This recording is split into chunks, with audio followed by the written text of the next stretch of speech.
So in August 2014, Mario Deane was arrested for having a ganja spliff. A few days later, he died after being viciously beaten while in police custody. And 10 years later, the trial of the police officers who were charged in connection with his death hasn't even started.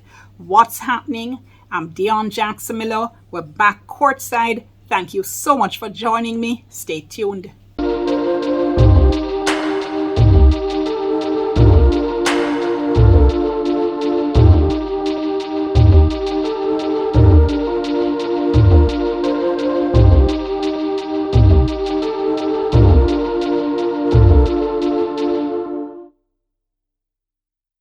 So the killing of Mario Deane is one of the many disgraceful periods in Jamaican history, and the fact that all know we haven't been able to start the trial of the police officers who were, as I said, charged in connection with his killing isn't helping. From the very beginning of this case, all the way through to where we are now, the state has failed Mario Deane, they failed his family, and arguably they failed all of us as Jamaican society. Mario Deane was 31 years old. On Sunday, August 3, 2014, he was arrested by the police for having a ganja spliff. On Thursday, August 7, the Gleaners Adrian Frater and Janet Silvera broke the story that Mario had died on Independence Day. Now, even if you were following the story at the time, by now you've probably forgotten some of the details, so I'm just going to go over some of the main points for you because this is one of those stories that we should never ever forget. The Gleaner at the time had spoken to Marcia Fraser, that's Mario's mom, right?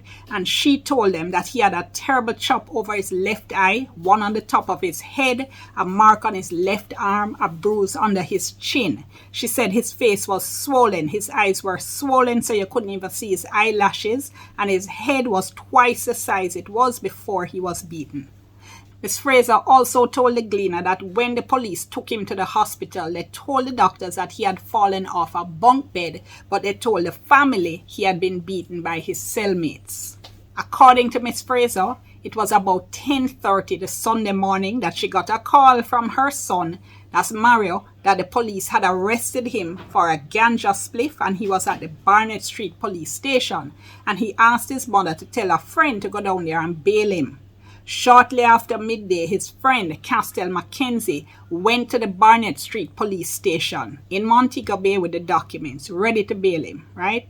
Mackenzie told the Gleaner that when he went to the police station, Mario had been taken out of the cell and was being processed to be released.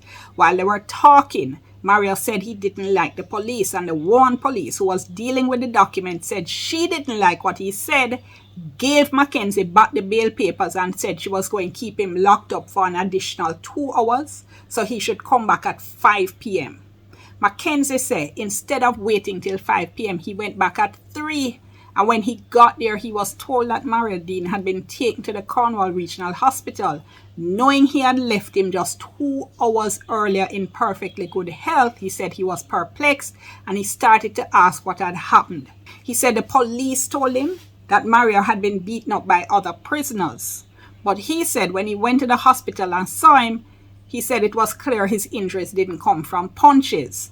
Nicholas Deane, that's Mario's father, had told the Gleaner on Tuesday, that would have been 2 days after he was arrested, that he didn't want to stand by and watch his son die for a mere ganja spliff. He said he doubted a spliff would attract more than 100 fine in the court, and he's quite right. Because when I used to cover court, I can tell you, every Monday morning, you used to have this string of young men brought into court in Montego Bay, having been arrested over the weekend for ganja spliff. And yes, they would be fined $100, everybody go to the yard. So Mr. Deane was quite right. The Gleaner said that Mario's mom was crying openly for her only son and said she would fight for justice for him. And importantly, she said he was in the care of the government, and that is such an important point.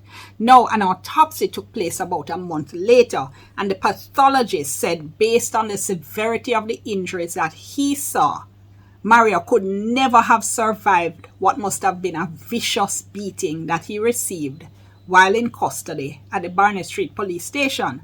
He also said that the initial report from the police that Mario Deane had fallen from a bunk bed or was thrown from a bunk bed was clearly not true. He also had a problem with the condition of the cell Mario had been put into, saying it is bad, unconscionably small. It does not permit 5 adults to reside in this cramped cell with 5 concrete beds without bedding, just hard concrete. It would not be permitted, he said, in the US. He said it's guaranteed to cause problems. And he also took exception to the fact that Mario had been put in a cell with mentally ill persons, exposing him to unnecessary danger, saying he should have been put in a separate cell, especially since he was about to be released.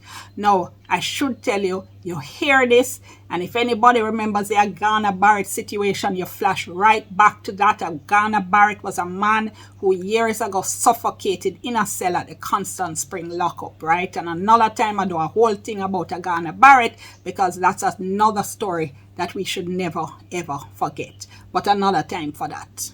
Now, it's important to say that the two inmates who were in the same cell as Mario Deane were in fact arrested and charged. They were charged initially with murder, 25-year-old Adrian Morgan and 35-year-old Marvin Orr, and it turned out that both of them had mental health issues, which is what the pathologists had referred to. So just to recap here, right? Mario was arrested for a ganja spliff, was supposed to get bail, wasn't given bail at the time when his friend came to bail him because a policewoman on duty didn't like what he said about police, and within a matter of hours he had been so viciously beaten that he died a few days later. So remember the questions here. So even if the persons who were said to have done the actual beating were arrested and charged, as his mother said, he was in the care of the government. He was in the care of the state. Such a vicious beating that his body was in the condition his mother described, that the pathologist described. Nobody never heard that. He was in the custody of the police. All of this was going on and nobody stopped it. He was beaten almost to the point of death, so that he died a few days later and nobody stopped it. So since that, initially 6 cops were suspended after an investigation by the Inspectorate of Constabulary. So the Independent Commission of Investigations investigated, and they arrested and charged 3 police officers in connection with the death.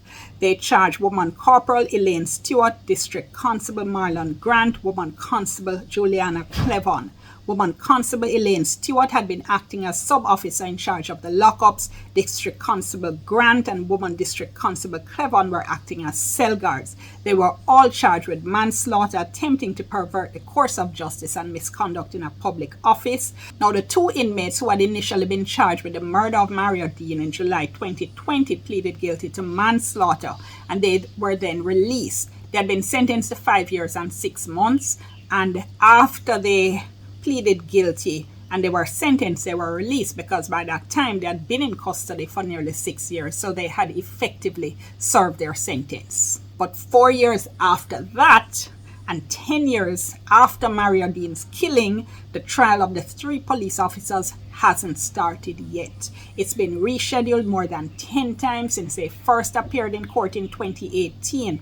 And just August gone, his family and friends, along with the Executive Director of Jamaicans for Justice, which has been tracking the case from the beginning, demonstrated on Barnett Street to protest the fact that the trial hadn't yet started. I should say it was their latest protest, because from the very beginning, the family and friends have been publicly protesting and demonstrating and calling for justice for Mario Deane. So when the case came up now in the St. James Circuit Court in November, the judge, Justice Bertram Morrison, apparently by that time had had enough. So what happened was that 300 summonses had been issued and the police hadn't served any. He was quoted as saying, "This is so embarrassing. I don't want to make it sound as if I'm personally involved, but it's a national disgrace." He said, "How can 300 summonses go out and none have been served? You put that together and round it out in your heads." He says, "I do not want to draw inferences, but I'm going to put it on the record now. Can't you see what is happening?" The latest on this is that the trial is now being moved out of St. James, where it has made no progress. It is going to be now taking place in Westmoreland, and it's going to be mentioned in February 2025. Mario's mom was quoted as saying, "I feel a little relieved that it seems like something is going to happen because nothing happened in St. James." So we'll see what happens now, right? But the problem always is that when you have a trial that's been delayed for so long, the case is probably not as strong as it could have been initially. In 2018, for instance, there were reports that a man who was a witness in the case had been killed. And even bearing in mind the 2 years of COVID, where we know the whole court system slowed down, still this case has gone exactly nowhere. Talking, of course, specifically about the case against the police, since I'd already told you about what happened to the case against the people who did the actual killing. Also, over time, it just gets harder and harder and harder to prosecute a case because witnesses die. I told you about one situation, witnesses move away, sometimes they just lose interest in the case, right? And also, in relation to the accused, you now start to get into the question as to whether their right to a trial within a reasonable time is now being infringed. And really, very, very importantly, the issue of trust and confidence in the system is undermined. Little by little, the public confidence that people have that the justice system can deliver justice for people, especially poor people without links, little by little, that kind of confidence is eroded when you have situations like this. As I said at the beginning, the Mario Deane case is one of the most disgraceful ones, and there are many in our history of Jamaica's justice system. We cannot seriously talk about justice reform and have things like this continuing to happen. I am, of course, going to be monitoring this case very closely for you. As it continues, I'll keep you up to date. Thank you so much for joining me courtside. I'm going to leave it there. I'll see you next time.